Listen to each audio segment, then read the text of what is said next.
Hey guys, welcome to another episode of Hanging Out with Dee. And today I'm hanging out with my new friend, Erin Schumacher. What's up, girl? Hi. I first became, what should I say, interested in hanging out with you based on your beautiful writings on Facebook, very motivational stuff. Thank you. And I said, we have to share you with my friends, Mon. So I'm really, really happy to have you. Thank you. I'm honored to be here. Yeah. And there's a 4-week self-study called Roots and Wings, which you've written, that's going to be launched soon. And you're going to give us a little piece of that at the end of the show, so I'm looking forward to that. Thank you. So tell us where you grew up, Miss Erin. I grew up in Southbury, Connecticut. Yeah. And lived there pretty much all of my life, and then had the interest to move to Colorado to follow my parents out west. Yeah. But ended up meeting my husband, so the plans got dramatically changed. Yes, tell me about that. You said that you were a substitute teacher. Yes. So and he was the handsome gym coach. What's his name? Jeremy. Shout out to Jeremy.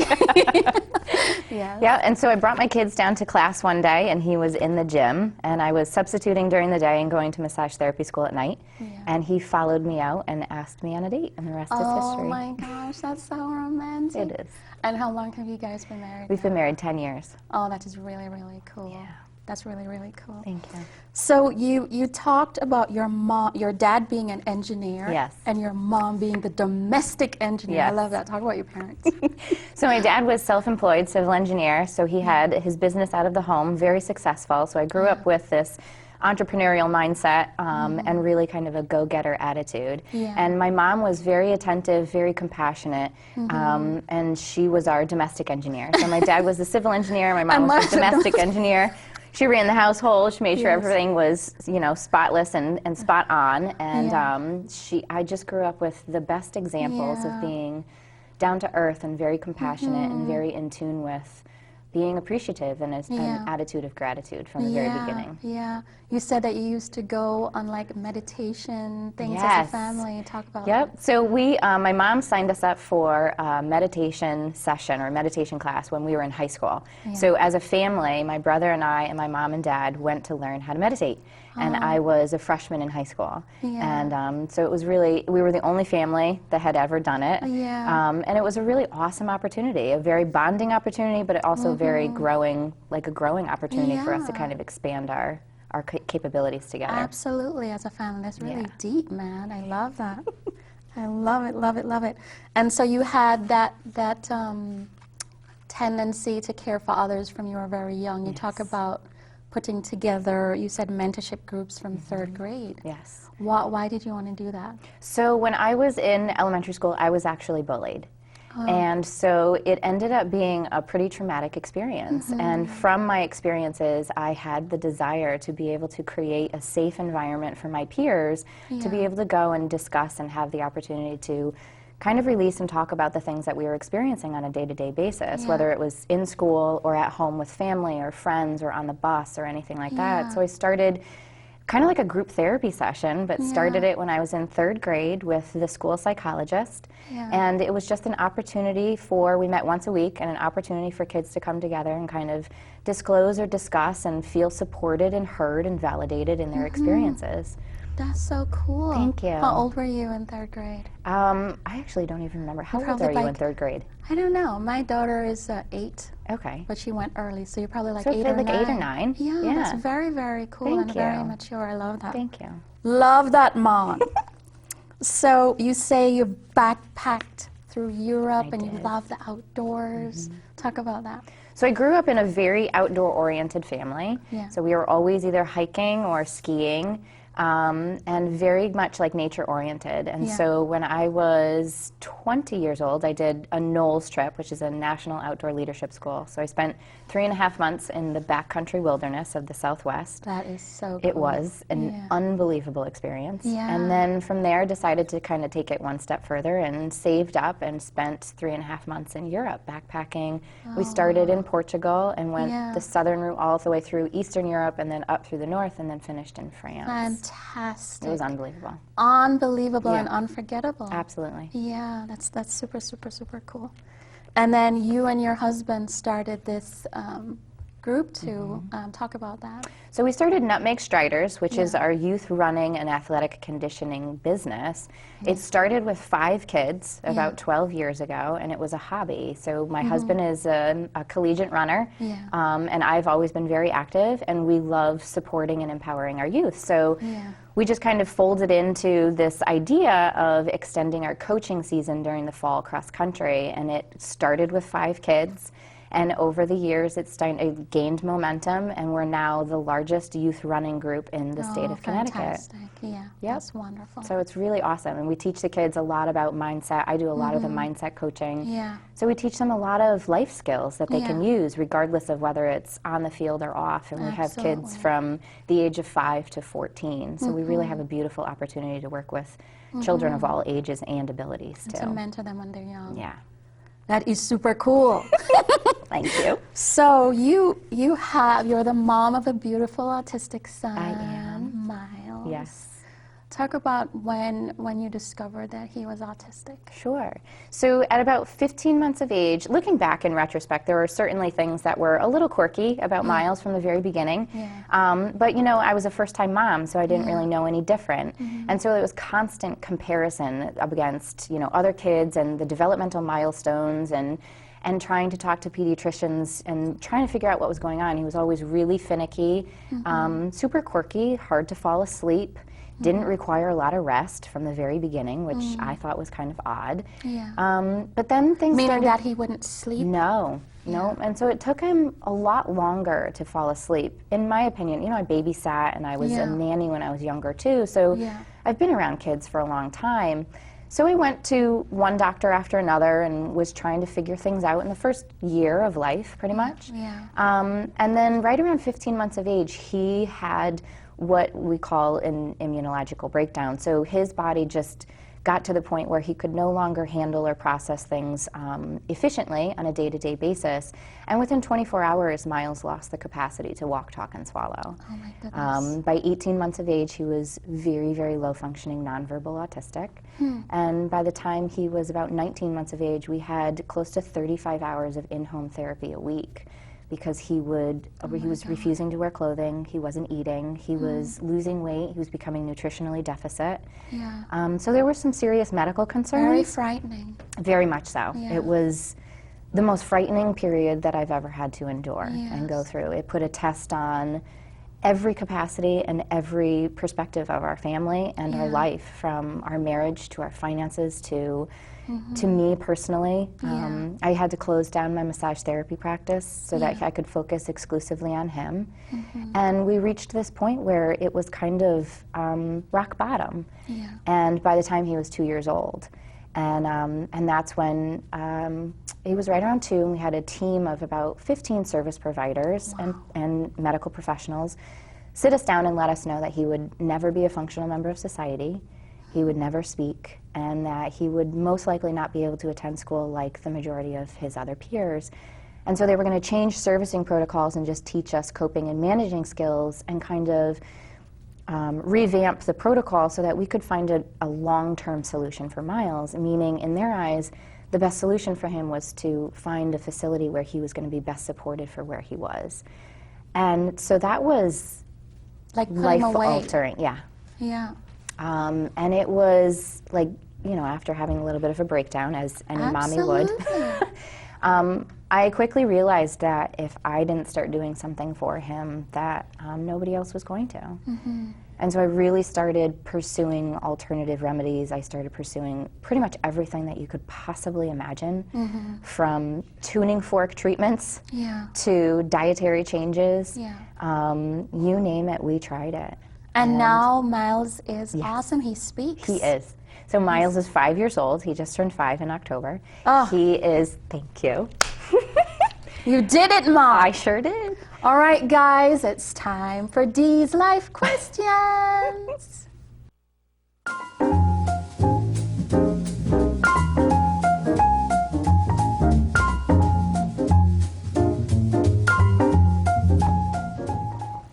Yeah, so you say the most pivotal moment of your life was that moment you heard Miles's diagnosis. Why?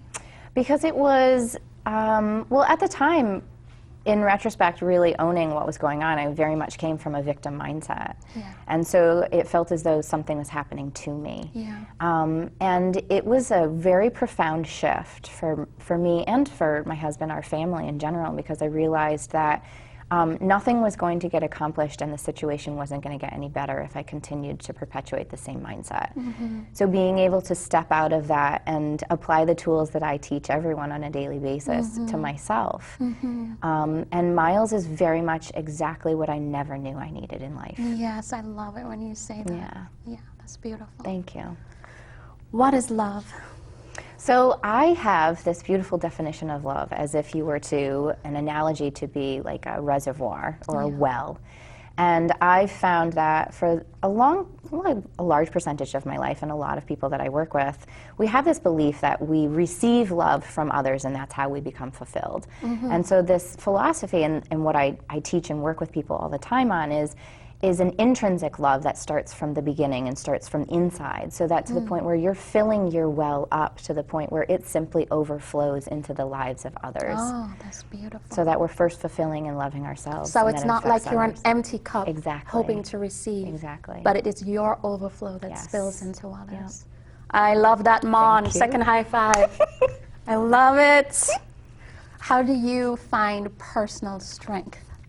I find personal strength from my spirituality. Yeah. I find personal strength from my relationship with my husband and being truly authentic and vulnerable in life and being able to share stories, being able to witness other people being brave in their lifestyle and their life by sharing their story as well, and just being true and transparent. Yeah. What is spirituality?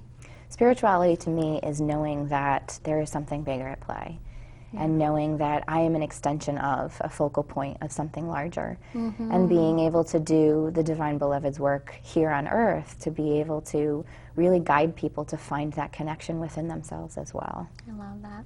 And I love that you refer to God as a Divine Beloved. Yes. That's beautiful. Thank you. No matter what religious persuasion you Yeah. have, that description of God is perfect. Exactly. Nobody can argue with that one. What would you, I love snorted. your laugh. I love it.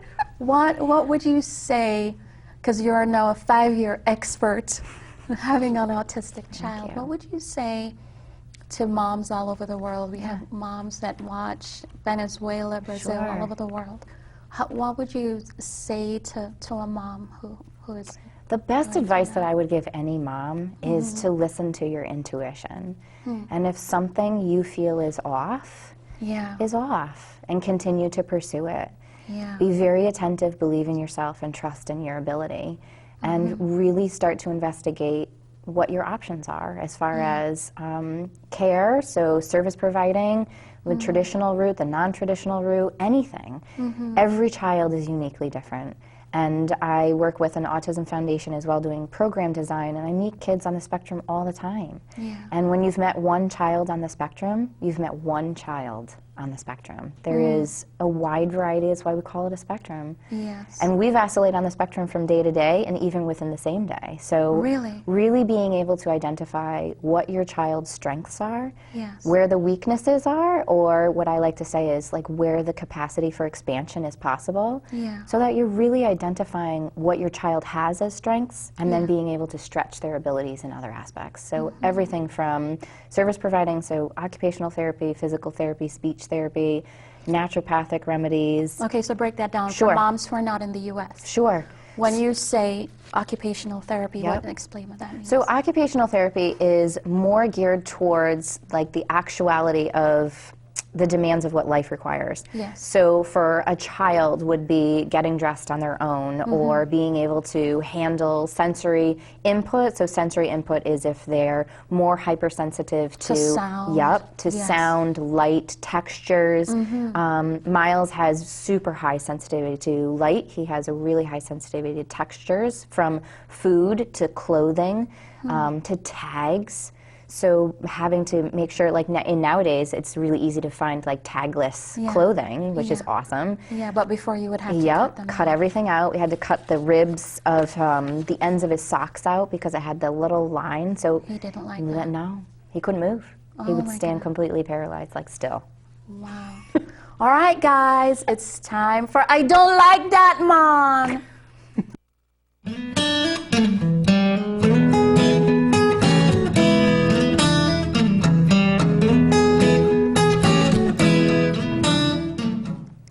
So, Miss Erin, what gets on your last nerve, Mom? I despise clutter. You despise. Even though, I must admit, I am typically the first one to contribute to the clutter. Yes, you hate it drives when you me see it. bananas.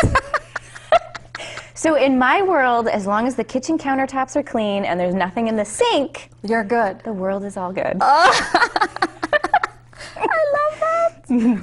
And you said you hate it when people wish for change. Yes. And willing to do the work. Yeah.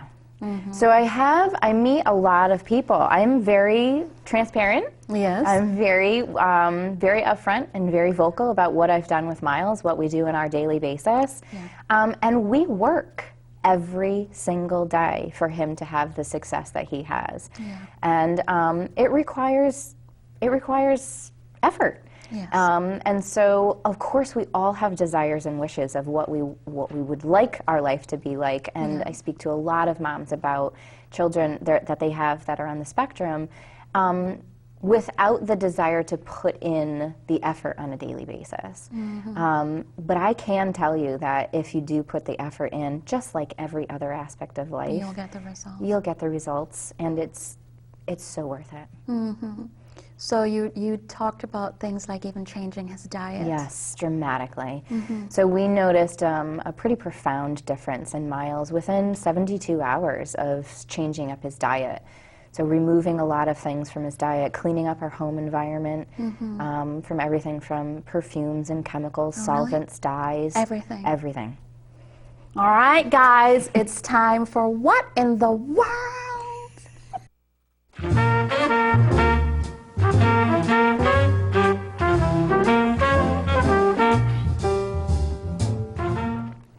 Okay, Erin, what's your what in the world question?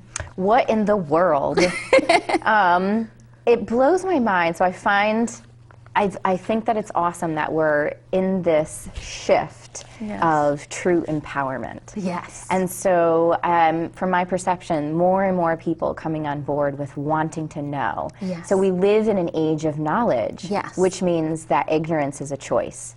So I love that. Thank you. Yeah. So I love the opportunity of the more knowledge that we have, the more capable we are of eliciting change and inviting change into what we are. So really being able to witness what's happening from a big picture perspective, and not getting caught up in like the tiny minutia from day to day, but really honoring the process of what we're doing as a collective whole. Yeah, I love that. Thank you. She's so smart. So your what in the world is, you were saying specifically, with the knowledge that we have about autism. Yes. You were saying there are 1 in 44 kids that are diagnosed. Your what in the world is, what can we do? What are we going to do? Yeah. So obviously it's not going away, and nor will it ever, in my opinion. But I really think that shifting the way that we perceive it and shifting the way that we view it, so it being, you know, right now it's autism spectrum disorder, but it's really just a different way of being wired. And so when we can address that issue, not that there's a deficit or deficiency in our children who are on the spectrum, but really recognizing that they just are wired differently. Absolutely. And so being able to recognize that, identify their strengths, and then stretch upon their capabilities. But so often it's too easy for us to focus on what's deficient and what needs to be fixed versus what Who they they already are. have. Yeah. Absolutely. All right, guys, it's time for Say What?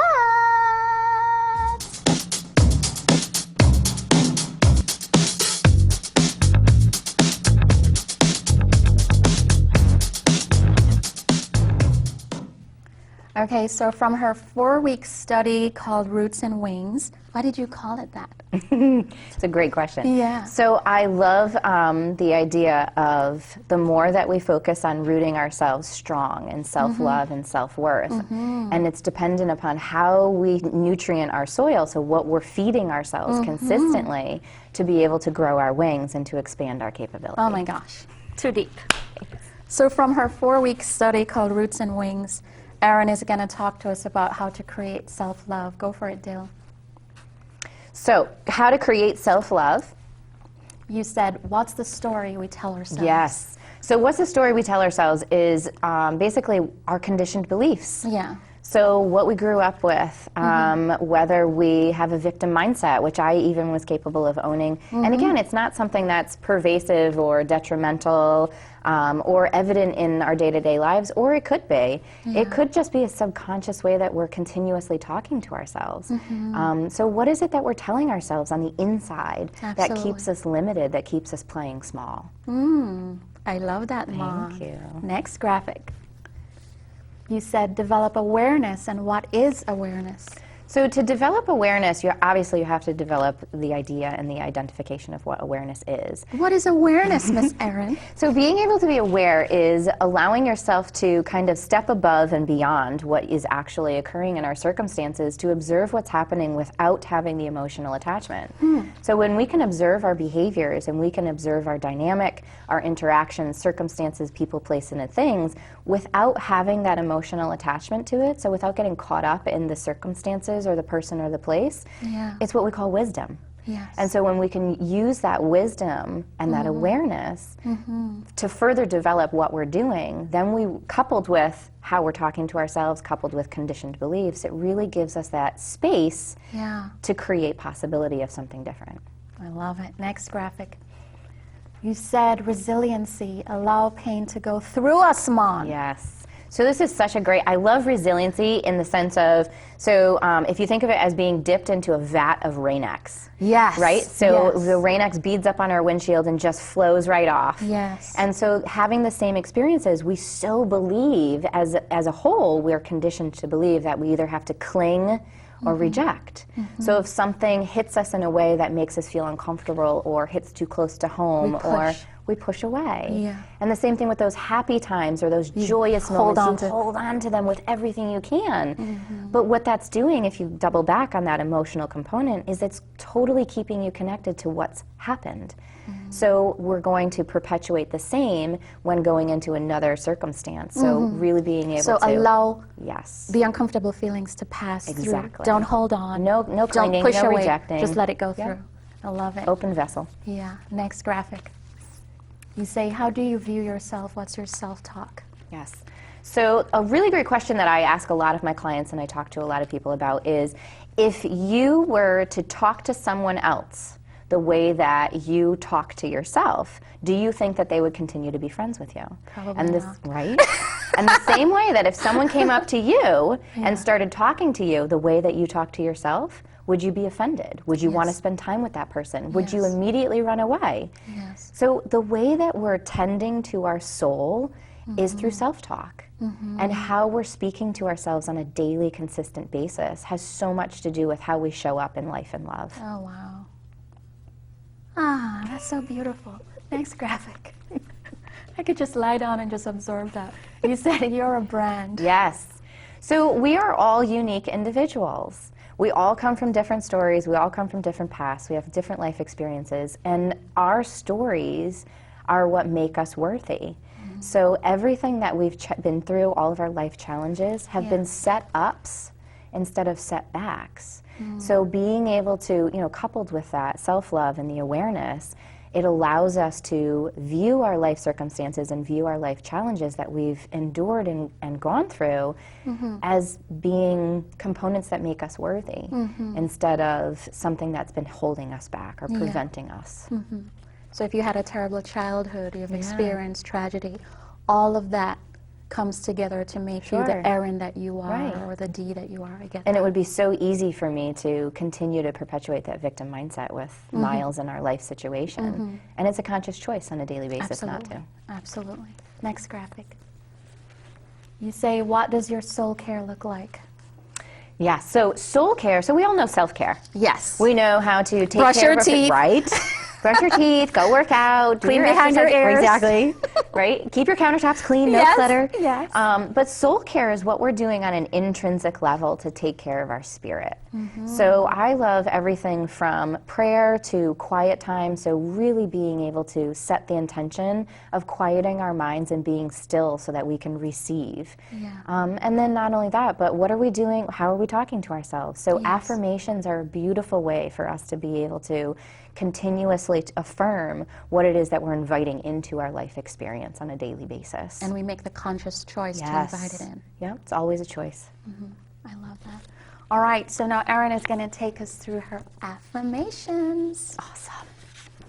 So we have 2 affirmations. We have one in the morning and one in the evening. I have them written down too, just so I wouldn't forget the exact wording. Okay. Before I go to bed every night, so it's a beautiful opportunity before we go to sleep to invite in, firstly to recognize what we've experienced during our day, and then to cultivate or create the space for what we want to invite in on the following day. Correct. So a beautiful affirmation that I use every night as I'm going to sleep is, I am grateful for today just as it unfolded, and I look forward to waking tomorrow with love and gratitude in my heart for another awesome day. All right, so let's do it slowly. Great. Say it, go again. Okay. I am grateful for today, I am grateful for today, just as it unfolded. just You got as it unfolded. Because it's so easy for us I to know. want it to be Yeah, different, right? Okay. Just as it unfolded, yes. And I look forward And I look forward to waking tomorrow to waking tomorrow with love and gratitude in my heart with love and gratitude in my heart for another awesome day. for another awesome day. That was great. Okay, let's do the morning one. Okay, so the morning is Divine Beloved, Divine Beloved, guide me through my day, guide me through my day. show me the next best use Show me the next best use of my gifts and talents. of my gifts and talents. Oh my gosh, I love it. Awesome. Guys, it was so great hanging out with you, Erin. you. One love, Erin. One love, everyone. Bye. Thank you.